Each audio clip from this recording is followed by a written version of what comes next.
دوستو ذرا تصور کیجئے ایک کمزور سا بچہ جس کے پیدا ہونے سے پہلے ہی اس کے والد دنیا سے رخصت ہو چکے تھے۔ کسی نے سوچا بھی نہیں تھا کہ یہی بچہ ایک دن پوری دنیا کی سوچ بدل دے گا۔ اس بچے کا نام تھا آئزیک نیوٹن۔ نیوٹن کی پیدائش 4 جنوری 1643 کو انگلینڈ کے ایک چھوٹے سے گاؤں میں ہوئی۔ وہ اتنے کمزور تھے کہ لوگوں کو امید نہیں تھی کہ وہ زیادہ عرصہ زندہ رہیں گے، لیکن وہ زندہ رہ گئے۔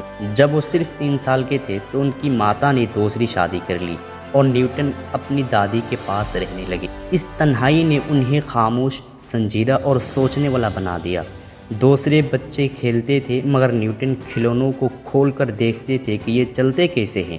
وہ ہوا سے چلنے والے پنکھے، پانی کی چھوٹی چکی اور سورج کی گھڑی جیسی چیزیں خود بنا لیتے تھے۔ ابتدائی تعلیم میں وہ کوئی غیر معمولی اسٹوڈنٹ نہیں تھے، لیکن ایک دن کلاس کے ایک لڑکے نے انہیں حقیر سمجھ کر دھکا دیا۔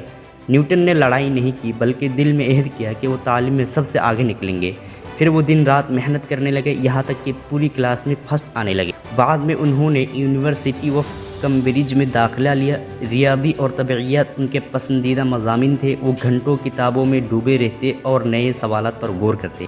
پھر ایک وقت آیا جب انگلینڈ میں طاعون کی وبا پھیل گئی، یونیورسٹی بند ہو گئی اور نیوٹن اپنے گاؤں واپس آ گئے۔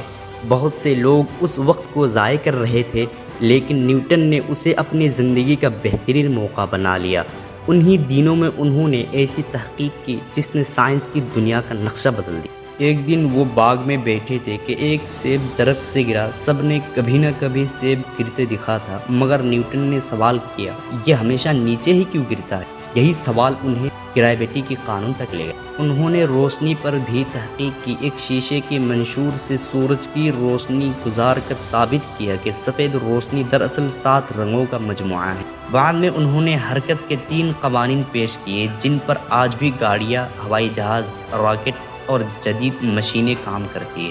1687 میں انہوں نے اپنی مشہور کتاب فلسفیا نیچرلس پرنسپیا میتھمیٹک لکھی، جسے دنیا کے عظیم ترین سائنسی کتابوں میں شمار کیا جاتا ہے۔ ان کے عظمت کو دیکھتے ہوئے انہیں رائل سوسائٹی کا صدر بنایا گیا اور بعد میں انگلینڈ والوں نے انہیں سار کا خطاب عطا کیا۔ نیوٹن نے کبھی شادی نہیں کی، ان کی پوری زندگی علم، تحقیق اور انسانیت کی خدمت کے لیے وقف رہی۔ 31 مارچ 1727 کو 84 سال کی عمر میں ان کا انتقال ہوا۔ آج بھی ان کا نام دنیا کے عظیم ترین سائنس دانوں میں عزت سے لیا جاتا ہے۔ دوستو، نیوٹن کی زندگی ہمیں کیا سکھاتی ہے؟